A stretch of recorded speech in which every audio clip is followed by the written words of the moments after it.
Hello there, everyone. My name is Crazy Caleb, and today we're going to be taking a look at Horsey. Now, this module is completely based off of chess and the rules of chess, how this works.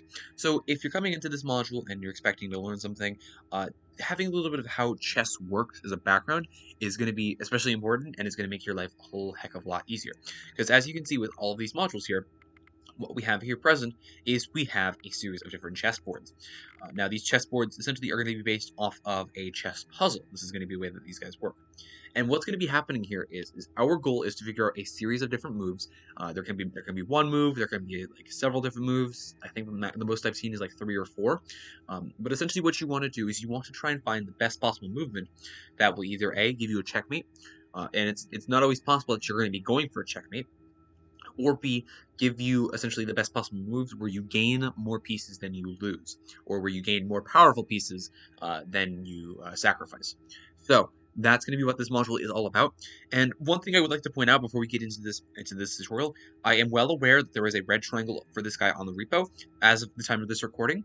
However, I was able to find some examples that worked well, and for the most part, it's really rare that this actually happens to apply. So I'm going to be able to teach this tutorial for now. Now, keep in mind that this is a little bit unreliable, but understanding how this module works for the future, if it happens to ever get fixed, that's going to be good for you to know.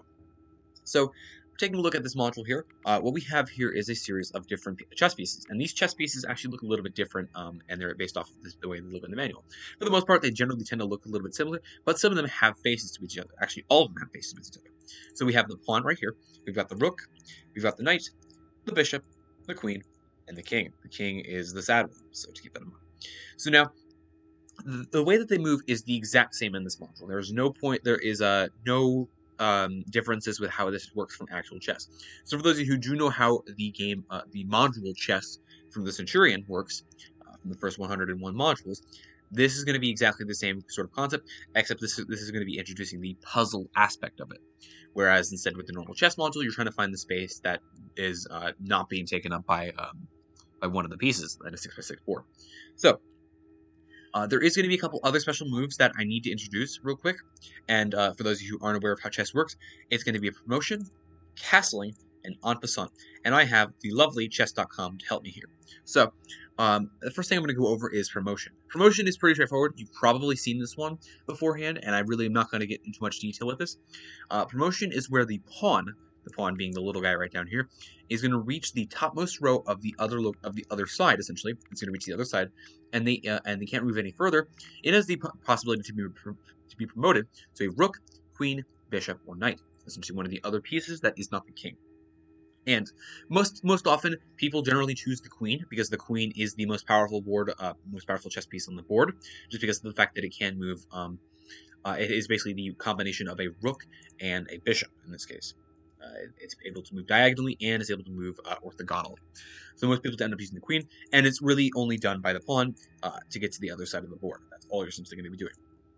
Now, with castling is a little bit of a different case. So let's actually start just moving a little bit forward through this game here. So let's do, for example, I don't really care about what this other side does, so I'm going to move here. I'm able to control both sides with this board, so let's just say that we were able to just clear out some space here. Move this horse here. Let's move this guy here, for example. And if we were able to get this guy out, this guy, and then this guy right here. Now, what happens here is castling is done with the king and either side of the rook. Now, the way that this works is what we have here is we have three spaces that is opened up, and this is actually the rarest case for this to actually happen because of the fact that by the point of this module, your king is most likely to be moved in some sort of position. Whereas in this case, for example, down here, there is the possibility that this castle actually did happening right here. So if we were to move some of our pieces out here, I don't know, I'm just kind of moving, just trying to get everything out here. You here. Move you out here. We've already done you. Hold on. I'm just trying to specify how this is set up. So let's do it one more time. So now, what we have here is in the bottom row, there is two possibilities of which the which castling can happen, and it's going to be when the king or rook either side are both on their default locations and haven't moved in the game. So in this case, I have not touched either rook or the king. So this means that what we can do is we can take a look and we can start castling. Now, castling is essentially a one-move thing, where what happens is you're able to move the king 2 individual spaces, whereas normally the king is only able to move 1 space in any direction, and he's able to essentially swap spots with the rook that it's going to be swapping to, like this. As you can see here, we were able to move the king 2 spaces, and we were able to move the rook 2 spaces, essentially them both swapping sides.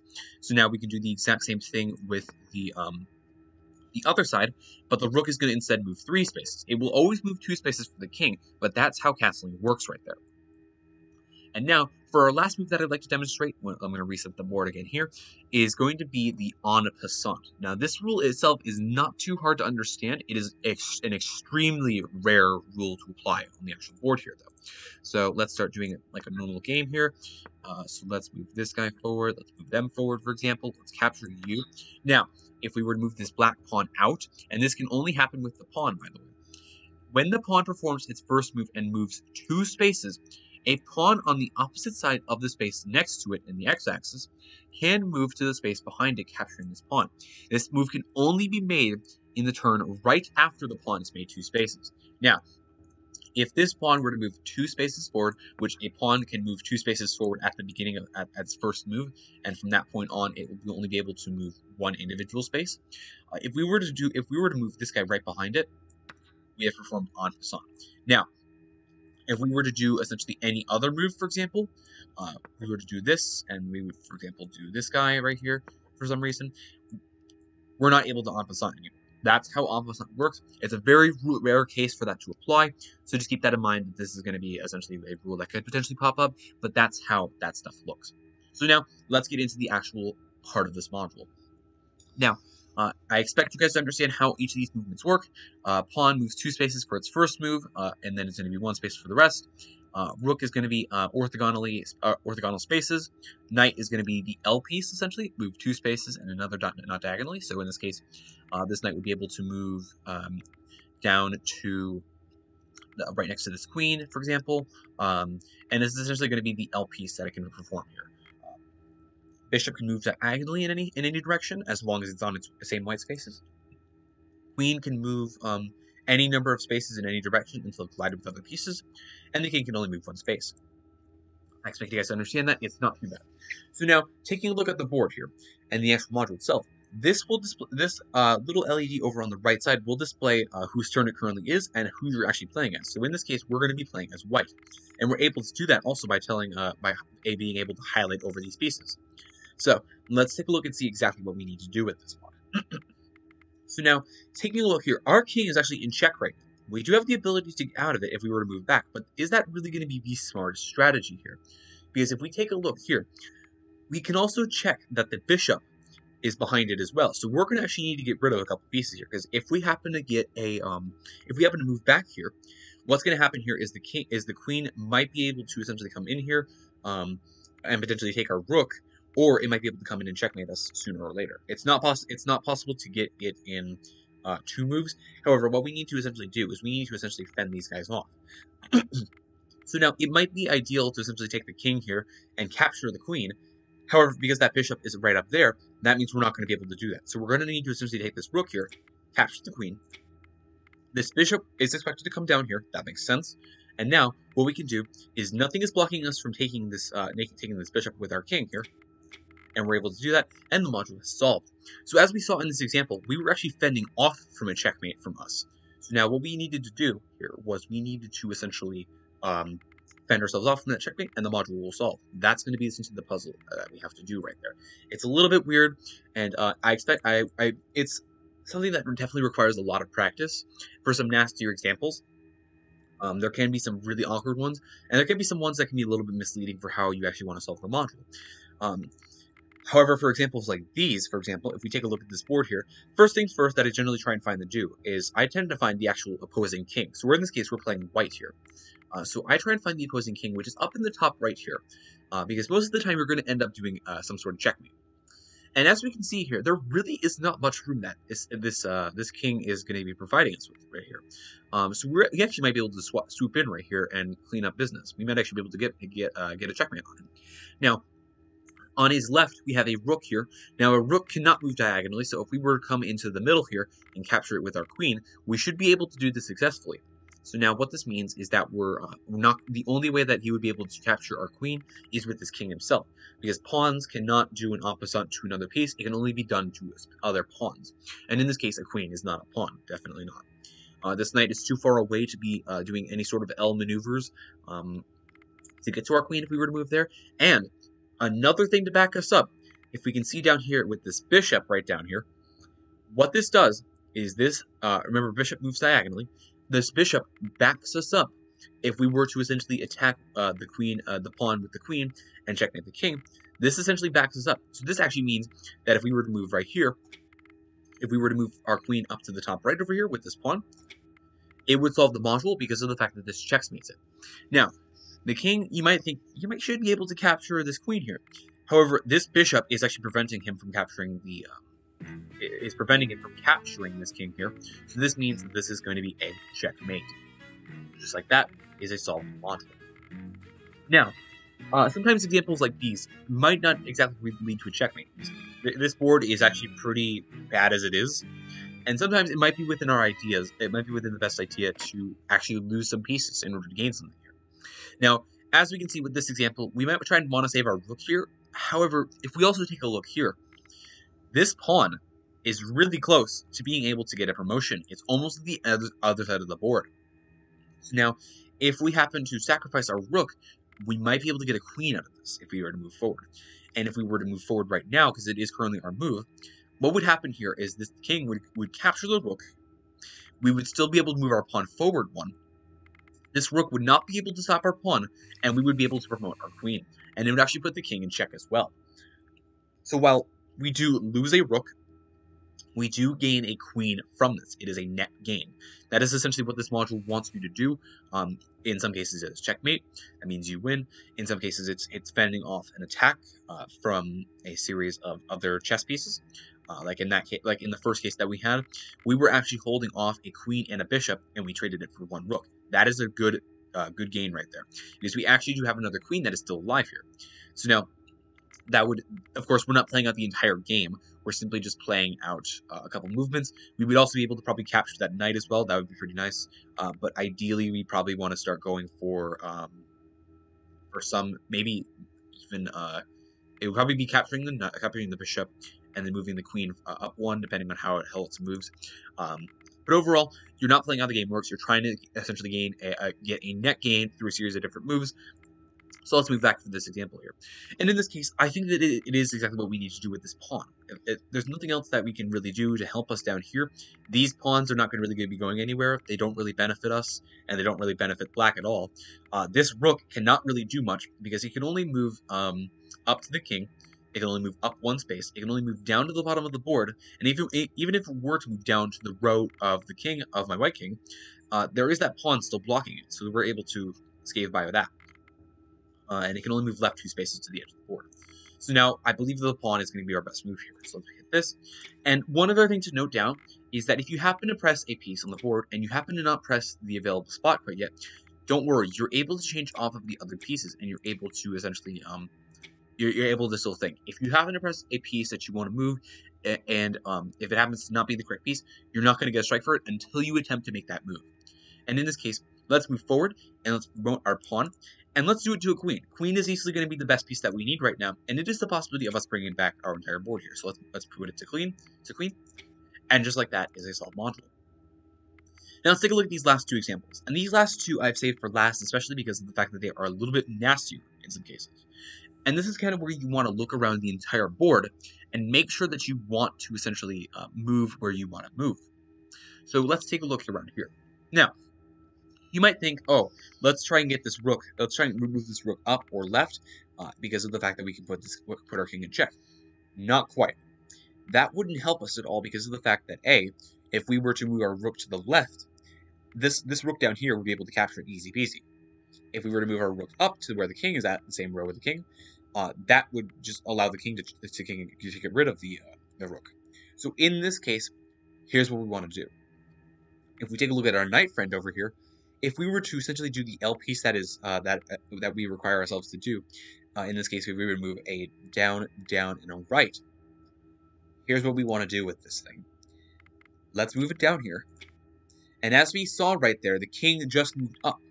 Because what we just did here was we put the king in check right there, with the ability for the knight to be able to move up, up, and right. But we also threatened the rook.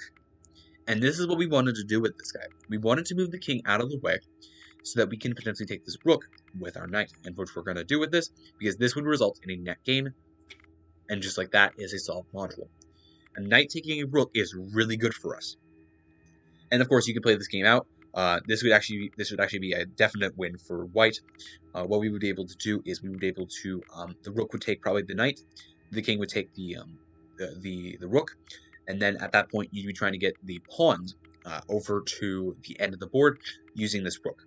That would be the way that you would probably do it. And at that point, you'd probably actually be doing exactly what we have here. So that's what you want to look out for. Is if you think you've seen a move that you want to look at first, look elsewhere, because of the fact that there might be more than one possible move. And let's go into this nasty example of this last one right here. This one actually took me a while to figure this one out, I will say. So now, taking a look at the board really is quite a mess right now, and a lot of stuff is happening here that you might want to just internalize and take a moment to internalize. What we have here is we have a queen that's in a really bit of an interesting position that is in a spot to potentially get rid of the queen. We have the possibility, and it's our move currently right now as the white, and there is a possibility that you can be playing black as well, keep that in mind. You can play either piece, but just make sure that you know which one you're playing as. So now, if we take a look here, this knight is also in position to get rid of this guy. However, we don't really want to do that because we also would lose the ability to protect our queen here over on the left side. So now, we actually might have to do some sacrificing here. This actually does not look like it's going to be possible to get the checkmate as our puzzle here. So I think we're going to stop. We're not going to worry about the king right now. Because of the fact that we don't have any bishops that can come up to the right over here. The queen is currently in a not so great position to move over to the king anyway, shape or form.